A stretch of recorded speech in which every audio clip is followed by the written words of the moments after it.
26 नवंबर 2008 की रात दक्षिण मुंबई के गिरगांव चौपाटी पर एक एनकाउंटर हुआ था और उसी एनकाउंटर में उस मामले में जिंदा पकड़ा गया एकमात्र आरोपी अजमल कसाब पुलिस के हाथों लगा था। उसके साथ उसका एक साथी भी था, इस्माइल। मैं इस वक्त जिस जगह पर मौजूद हूँ, यहीं पर सामने की तरफ वो एनकाउंटर हुआ था और ये वो जगह भी है जहाँ पर उस एनकाउंटर के दौरान मुंबई पुलिस के एक एएसआई तुकाराम ओम्बले वो शहीद हो गए थे। यहाँ पर उनका स्मारक बनाया गया है। आप देख सकते हैं कि आज 26/11 के उस हमले की बरसी है और यहाँ उनके स्मारक को सजाया गया है और लोग यहाँ पर उनको अपना आदर प्रकट करने, उनके प्रति यहाँ पर आ रहे हैं, अपनी श्रद्धांजलि देने के लिए यहाँ पर आ रहे हैं। वो एनकाउंटर कैसे हुआ था, क्या उस रात का घटनाक्रम था, किस तरह से अजमल कसाब को जिंदा पकड़ा गया, अगर उसको जिंदा नहीं पकड़ा जाता तो उसी रात ये बात साफ नहीं हो पाती कि इस पूरी साजिश के पीछे पाकिस्तान का हाथ रहा है। कैसे पूरी साजिश को अंजाम दिया गया था, कितने लोग थे, कौन उनके हैंडलर थे, कौन उनके ट्रेनर थे, ये तभी मुमकिन हो पाया क्योंकि इस जगह पर अजमल कसाब को जिंदा पकड़ा गया था। इसी सिग्नल पर यहाँ पर ही वो एनकाउंटर हुआ था। तब यहाँ एक पुल हुआ करता था, उस पुल को अब मुंबई महानगर पालिका ने ढहा दिया है, उसी के नीचे ये एनकाउंटर हुआ था।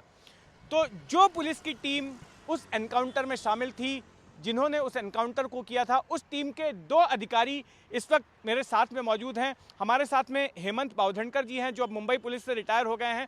हमारे साथ संजय गोविलकर जी हैं जो मुंबई पुलिस में उस वक्त थे, अब एंटी करप्शन ब्यूरो में हैं और इनसे हम संक्षेप में समझने की कोशिश करेंगे कि आखिर उस रात क्या हुआ था, कैसे जिंदा पकड़ा गया अजमल कसाब।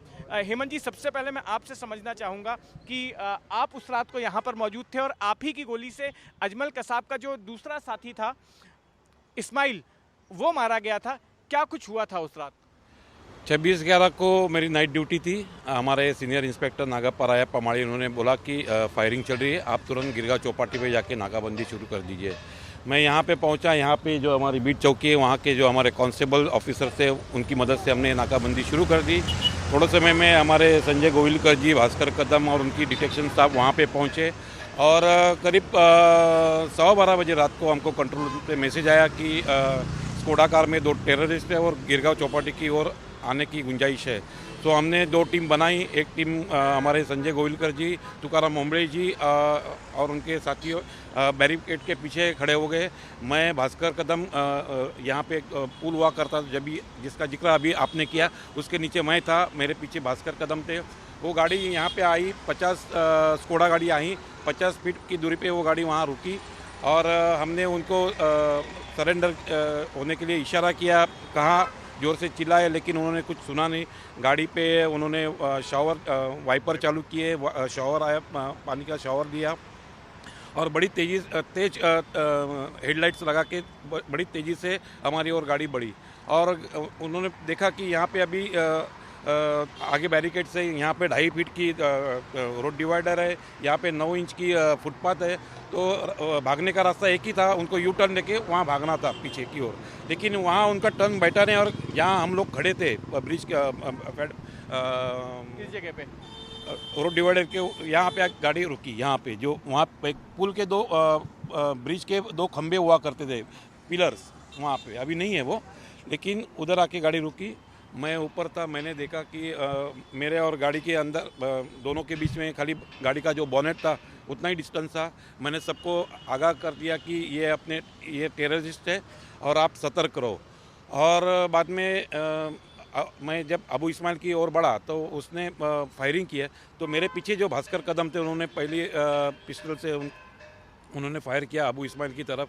उसके बाद भी वो AK-47 निकालने की कोशिश कर रहा था, तो मैंने पीछे से आके फायरिंग कर दिया। उस वक्त लेफ्ट साइड में अबू इस्माइल ड्राइविंग कर रहा था और कसाब बैठा था, वो हैंड्स अप की स्थिति में बैठा था। जैसे ही उसने देखा कि इसका मतलब यहाँ पे एनकाउंटर हुआ है, तो उसने दरवाज़ा खोला और नीचे उतरा। उस वक्त हमारे तुकाराम ओम्बले और संजय गोविलकर वहाँ से दौड़ते दौड़ते आए और उन्होंने उनको पकड़ लिया। आगे की बात मैं संजय से कहूँगा कि वो आगे का आगे की कहानी हम संजय गोविलकर जी से सुनेंगे।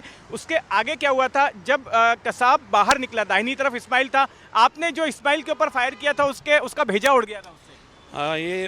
मैंने मेरे पीछे पीछे की कांच से जो मुझे दिख रहा था उसका सर ही दिख रहा था, तो मैंने 3 राउंड मेरे पिस्टल से उसके ओर दाग दिए और उसको वहाँ ही ढेर कर दिया था। मतलब वो जख्मी हुआ था।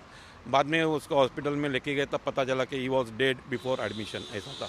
लेकिन जब कसाब जब उतरा नीचे तब हमारे संजय गोविलकर, तुकाराम उमले जो स्फूर्ति से भागे वहाँ, और उन्होंने जो पकड़ा वो संजय गोविलकर मेरे से अच्छे यहाँ पे एक्सप्लेन कर सकते हैं। जी संजय जी, जब कसाब बाहर निकला, बाईं तरफ से भागने की कोशिश करने लगा, निकल के जब देखा कि उसने इस्माइल मारा जा चुका है और वो निकलकर भागने की कोशिश करने लगा, तब आगे क्या हुआ? जैसे ही बावधनकर साहब और हेमंत और उनके साथियों ने अबू इस्माइल को फायर किया और उसकी बंदूक पिस्तौल छीन ली, उसी वक्त कसाब जो था वो ड्राइविंग सीट के बाजू के सीट में बैठा था। उसने तुरंत नीचे छलांग लगाई और उसके पैरों में उसने AK-47 दबा के रखी थी और वो तुरंत निकाल के वो फायर करने लगा। तो तुरंत हमारे ओम्बाले जी ने उसका बैरल पकड़ा और तभी उनको गोलियों की बौछार होगी, मुझे एक गोली लगी और हमारी टीम थोड़ी तितर बितर हो गई। जैसे ही तितर बितर हो गई, हमारे पास लाठी काठियाँ थी और उसका मैगज़ीन ख़त्म हो गया था। वो दूसरी मैगज़ीन भरने से पहले ही हमने उसको लाठी काठी से ज़ोर से मार के काबू में किया। इतने में वापस, क्योंकि हमारे आंखों के सामने ओम्बाली जी को मारा गया था, तभी बावधनकर सर और कदम सर हम लोग को प्रोटेक्ट करने के लिए वापस, क्योंकि हमारे पास वेपन नहीं था, तो बावधनकर सर और हेमंत जी अपने भास्कर कदम हमको प्रोटेक्ट करने के लिए आ रहे थे। तभी हेमंत जी और मेरे पुराने मित्र थे, तो हमने बाई स्पॉन्टेनियसली गया, हेमंत थांबिया, अपन बोगिया कौन है। हाँ, मतलब आपको गोली लगी थी, आप इस जगह पे गिरे पड़े हुए थे, आप यहाँ पर गिर गए थे ना, गोली लग के इसी सड़क पर संजय गोविलकर जी गिर गए थे, यहीं पर ये गिरे पड़े थे। जब तुकाराम उमले वहाँ पे गिरे तो हमारे जो बाकी के साथी और हमारा भी खून जो था वो खोल उठा था और मेरे पास वेपन था, भास्कर कदम के पास वेपन था। हम इतने मतलब गुस्सा हो गए थे तो कि हमारे कोई कांस्टेबल भी बोले कि इसका भी एनकाउंटर कर दो, लेकिन उस वक्त संजय गोविलकर मेरे पास आया और बोला कि नहीं, इसको ज़िंदा रखते हैं। और फिर वो पिस्तौल मैंने अंदर रखी और मेरे भास्कर ने उसके हैंडकर चिप से उसके पैर बांधे और मैंने मेरे हैंडकर चिप से उसके हाथ बांधे और तुरंत हमने कंट्रोल को मैसेज दे के अतिरिक्त मदद मंगवाई। उस वक्त हमारे जो ATS के जो ये थे अधिकारी थे वो आए, वहाँ एम्बुलेंस भी आई। हमने तुरंत, महत्वपूर्ण बात यह है कि हेमंत ने मुझे और ओम्बाले साहब को तुरंत हॉस्पिटल, मुझे हेमंत जी ने भेजा और साथ में पीटर गाड़ी में। आपको कहाँ पर कमर पे गोली लगी थी? इस जगह पे, यहाँ पर कमर पे गोली लगी थी। और एक्चुअली जब खून आया तो मैं पहला हेमंत को दिखाने गया, हेमंत कुछ हो रहा है, जल रहा है, तो मुझे आज भी हेमंत बोला तू पहला हॉस्पिटल था। मीन्स वो आज भी वो सीन वो आँख के सामने से जाता नहीं है। और फिर ओम्बाले साहब को और मुझे हरकिशन दास भेजा और कसाब और जो इस्माइल थे जख्मी हुए थे उनको हमने नायर हॉस्पिटल में पहुंचा। वहाँ पे अबू इस्माइल को डेथ डिक्लेयर किया और कसाब को ट्रीटमेंट के लिए एडमिट कर दिया गया था और आगे की हिस्ट्री तो पता है। लेकिन मैं यहाँ एक महत्वपूर्ण बात कहना चाहूँगा, अगर ये सारी फायरिंग हमारे तुकाराम उमले जी ने अपने शरीर पे नहीं ली होती तो आप यहाँ देख सकते हो इतना ओपन माहौल है। यहाँ पे गिरगांव चौपाटी है हमारे बाईं तरफ, यहाँ पे छुपने के लिए कोई भी जगह नहीं है। उनके पास 2 AK-47 थी, एक लाइव हैंड ग्रेनेड था और 2 पिस्तौल थी और एम्यूनिशन इतना था कि अगर वो चाहते तो वो नीचे उतर के पूरा फायरिंग करते, तो हम 16 जन वहाँ पे जो कर्तव्य निभा रहे थे वो वहीं पे मर जाते, ढेर हो जाते थे। लेकिन मैं तुकाराम उमले जी का मतलब मैं क्या हमारी पूरी फैमिली की जो टीम है वो उनका शुक्रगुजार रहेंगे। मतलब जब तक हम जिंदा है तब तक वो हम उनको याद करते रहेंगे, क्योंकि ये जो जीवन हमारा है ये दूसरा जीवन है और वो उन्हीं की देन है, ऐसा मैं मानता हूँ और हमारी पूरी टीम मानती है।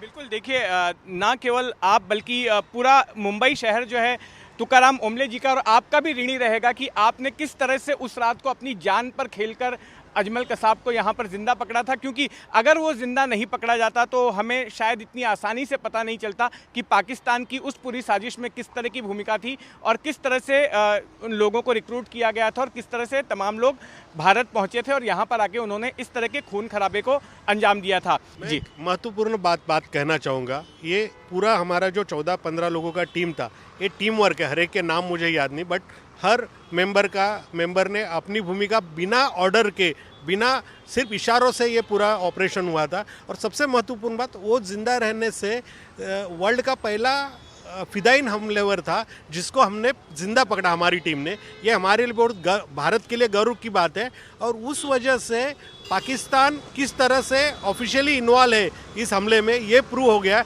और वर्ल्ड के सामने हमने न्याय प्रक्रिया के पूरे संदेह करते हुए, रमेश माले जो इसके आईओ थे, राकेश मारिया थे, तो उन्होंने पूरा इस केस को गाइडेंस करके उज्जवल निकम जी कोर्ट में लड़े और इस तरह से कसाब को फांसी हो गई। और पूरे वर्ल्ड ने देखा कि किस तरह से इतना खूंखार आतंकवादी होने के बाद, इतने लोगों की जान लेने के बाद भी हमने अपनी न्याय प्रक्रिया का पूरा पालन करते हुए उन सबको उनके अंजाम तक पहुंचा दिया। जी बिल्कुल, उस हमले को मुंबई शहर कभी भुला नहीं सकेगा और उस हमले के दौरान आप लोगों ने जिस तरह की बहादुरी दिखाई वो भी कभी भुलाई नहीं जा सकती।